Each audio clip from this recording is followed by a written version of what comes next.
एक बहुत बड़ा जंगल था। उस जंगल में कई जानवर रहते थे। उस जंगल में एक शेर भी रहता था, जो खेल खेल में ही कई जानवरों को मार दिया करता था, जिससे जानवरों की संख्या दिन प्रतिदिन कम होती जा रही थी। इस समस्या से बचने के लिए जानवरों ने सोचा, क्यों न कोई उपाय किया जाए। बहुत सोचने के बाद हाथी दादा ने एक उपाय बताया कि क्यों न ऐसा किया जाए कि हम में से प्रतिदिन कोई एक जानवर शेर के पास जाए और उसका आहार बन जाए। ऐसे बाकी सभी जानवर सुरक्षित रहेंगे। बात शेर को कौन बताए, क्योंकि सभी जानवर उससे भयभीत थे। सभी ने निश्चय किया कि सारे जानवर एक साथ शेर के पास जाएंगे और उसे ये बात बताएंगे। उनकी बातों को शेर मान गया और खुश हो गया, क्योंकि अब शेर को प्रतिदिन कोई जानवर ढूंढने की आवश्यकता ही नहीं थी।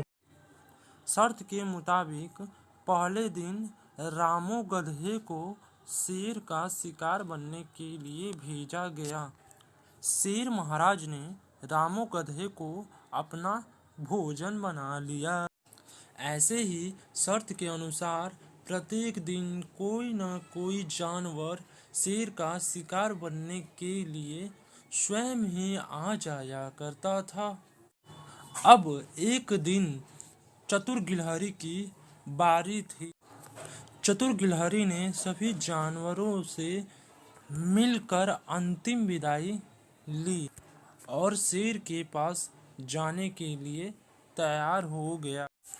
गिलहरी भयभीत होकर शेर के पास जाने लगा, क्योंकि उसे पता था यह उसका अंतिम दिन है।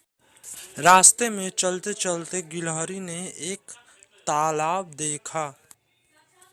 तालाब को देखकर उसके दिमाग में एक युक्ति सूझा। वह कांपते कांपते शेर के पास पहुंचा। शेर बहुत गुस्से में था। उसने पूछा, इतनी देर क्यों हुई? गिलहरी ने बोला, श्रीमान, रास्ते में एक और शेर मिल गया था। उसने कहा, मैं जंगल का राजा हूँ। इतना सुनकर शेर झल्ला उठा। शेर बोला, कौन है वो, मुझे दिखाओ। गिलहरी शेर को तालाब के पास ले गया। शेर तालाब में अपनी ही परछाई को देखकर गरजने लगा कि मैं जंगल का राजा हूँ। उसी की आवाज वापस आने लगी तालाब से।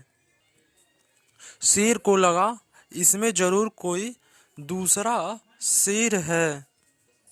उसने तुरंत तालाब में छलांग लगा दी।